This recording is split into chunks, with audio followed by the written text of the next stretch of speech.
guys. So I want to talk to you about photo transfer. It's an exciting process where you can really sort of merge photography with painting, with printmaking. The possibilities are endless. So first I'm going to show you a couple finished products, or at least finished photo transfers that will then become a finished product. So this is a painting, or it's a photo transfer of a painting I made like 5 or 6 years ago. I'll probably go in because it's a little bit dark in certain areas and brighten up some of the sections that were a little bit lighter and transparent in my original. So this is a way that you can actually make reproductions of your artwork without it costing a lot of money at a printer. But you can also use this process as just one element within several. So if you wanted to make like a mixed media painting, this is an example of where this section down here, I've used a black and white photo. So something that's relatively simple. So this black and white part was an image that looked kind of like this. And then I cut out a section of it after putting on lots of layers of matte medium on both my surface and my image. And then I printed it and I did a layer of gloss medium on top. So then I'm kind of in the process now of going through and sort of integrating the photo transfer into the image. This specific photo transfer I had painted a section of before and then layered my photo transfer on top. This is also an example of a photo transfer that I'm kind of using in a mixed media painting. So this is a multi-step process. It takes a lot of patience. So your main materials you'll need are matte medium, a brush, or like a scraper like this is really nice to get a nice smooth layer. But basically I'll tilt this down a bit. So on this painting I'm going to show you how I might place a, here it is. I'm always losing everything. I want to transfer this image, which is actually a printout from a computer of a picture of the image on this jar, which I dropped paint on recently, but I can just scrape it off because it's ceramic. So basically I took a picture of this because I really like the graphic that I carved into the jar. And now I'm going to transfer this face down onto this canvas. So I went ahead and skipped some steps, so you don't have to watch every single step because it takes hours. But I've basically done 4 layers of matte medium on the front, so only on the side with my image of my photo. And so this was a printout from just a regular printer, a LaserJet printer. And one thing you do need to remember is you can't use a DeskJet printer. You only can use a laser printer, and there's certain other prints that will work. So like there's, let's see, I've definitely done this with collage, or sorry, magazine collage. So magazine pages will work for this as well. But basically, if your ink is water soluble, you will scrub your ink off and your image won't be there. So you need to make sure that your ink that you're printing with is not water soluble. So LaserJet is the way to go. So here we go. So basically, I've done 4 layers of matte medium on this section right here. I've also done 4 layers on this entire piece, and then I cut it out. So if you paint over the whole edge, a lot of the time your matte medium will sort of bleed over into the backside. And if you get matte medium or gloss medium on the backside of your print, it won't come off when you rub it away. So I'll show you this process. So basically, once you have 4 layers that have each dried in between each layer, so you don't want to just slap a bunch on there, you really want to let it dry in between each layer so that you basically have like a really plastic film, like a pretty thick plastic film over your image and on the surface you're transferring it to.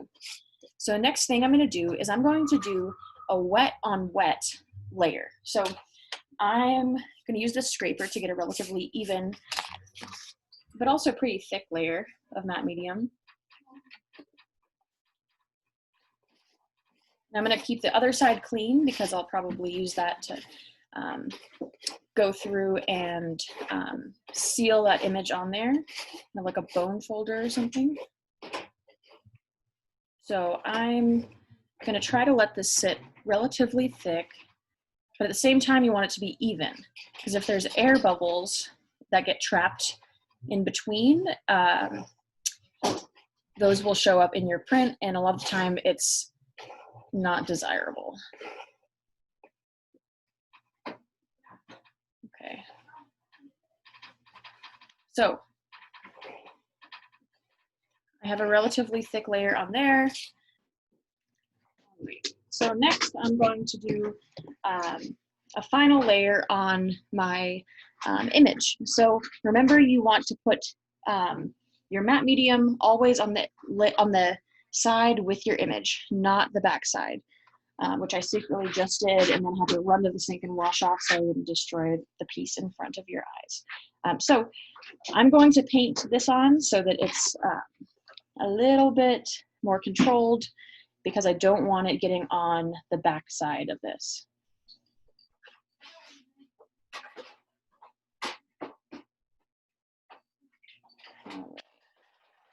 And so you want to be relatively speedy because you don't want this layer to dry before you stick them together. So basically, once I'm done with this, I'll take this, flip it upside down, and paste it face down onto the image or onto the canvas. All right, I think getting close. All right, make sure this is still wet. All right, and I think it's still wet enough. So next thing I'll do is I'll pick this up. I'm going to now flip this over.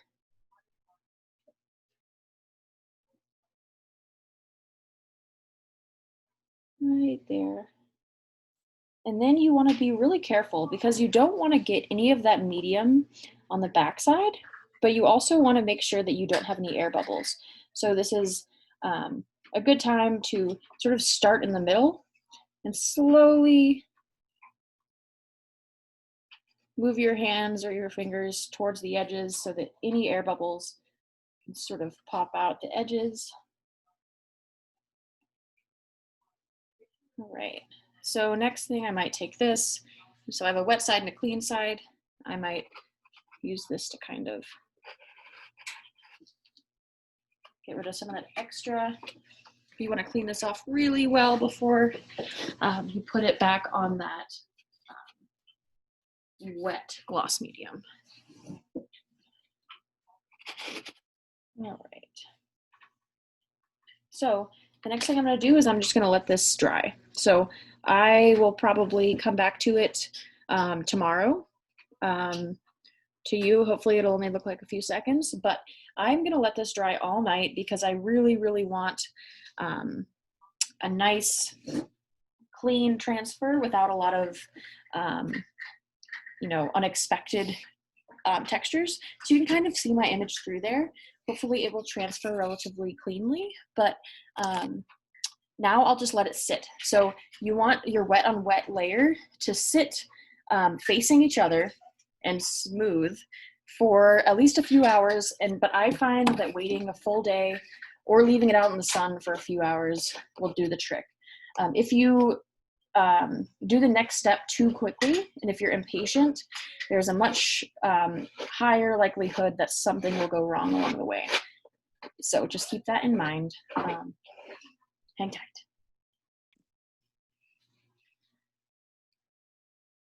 So I have left this piece of paper stuck wet on wet to this canvas for about 3 or 4 days. You don't have to wait that long. You can just leave it in the sun for about an hour and it should be good.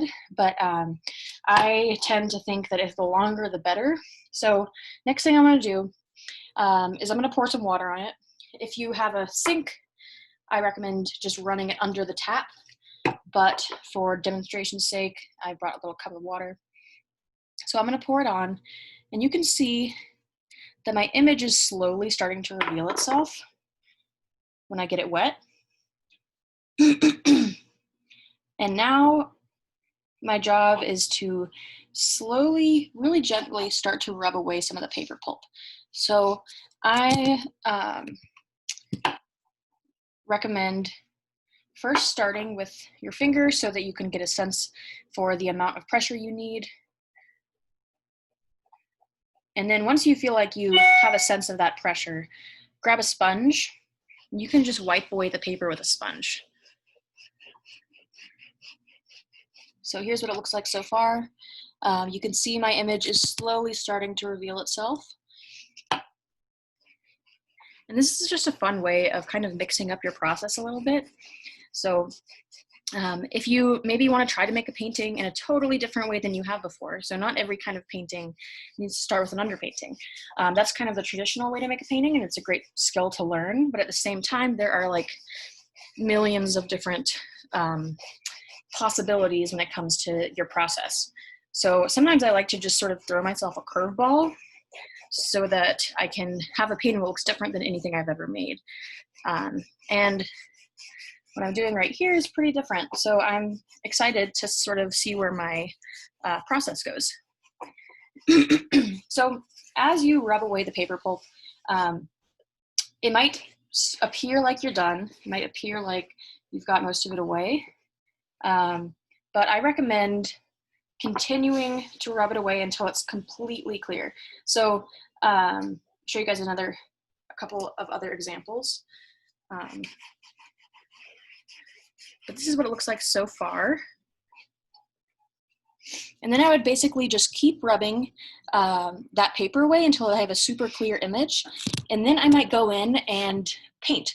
So I might sort of figure out how this little box of this illustration from my pot, which is right here, how that's going to fit in within the larger composition and why it's there. So I might sort of take some of these blues and drag them in and sort of try to expand certain parts of this so it doesn't feel quite so square, so it fits in a little bit more organically. So a couple of more examples. This is one that I did last night. So this is another painting that's based on, or another photo transfer from a ceramic piece. And about 20 minutes ago, it appeared like I was totally done rubbing this off. But you can see it looks pretty speckly. So once it dries, it's going to look super speckly, and you're gonna feel like, oh no, I did something wrong. But the truth is that you just need to keep going in and rubbing away more of that paper. And once I get it to a pretty good place, I can go in with some like gloss medium and put a layer of gloss medium. And what that's gonna do is it's gonna seal the paper pulp in that wet state where it looks transparent. So when the paper pulp is dry, it's gonna look super opaque and it's gonna look really foggy over your image. But when it's wet, it's going to, or when it's sealed with medium, it's gonna sort of seal it into that wet state where it's super transparent, just like this. So this is another example of kind of where I'm going with this process. Here's a painting that I showed you in another demo where this section is photo transfer of a collaged painting from the past. And here's another example of a photo transfer from a piece of ceramics that I made. So this one, I would definitely go in and kind of add some big painting moves because this does feel very like digital. So it definitely looks like something that's a printout. At the same time, it gets lines that would be impossible to get with a paintbrush. So I find it to be an exciting opportunity to sort of combine different modes of representation that you might not necessarily pull into your artwork beforehand. And here's another example. So this was a photo transfer of a painting I did several years ago, which is behind this layer of blue flash paint. So you can see my photo transfer is pretty dark just because of the way the print was and because I had a layer of painting underneath, kind of like in this one. So because of that, there's no white parts of the painting underneath. So any part that was white in my photo now became the orange or the red that was behind it. So the white of your paper is what's going to transform into whatever you have underneath. So This is one way I'm taking it, but who knows? I really love this process because it's really experimental, and it's sort of, you can include lots of modes of representation into one painting through this. So once I rub off all that paper, I'd go over with some gloss medium, but then I can really take it wherever I want. And that's about it. Hope you guys are doing well.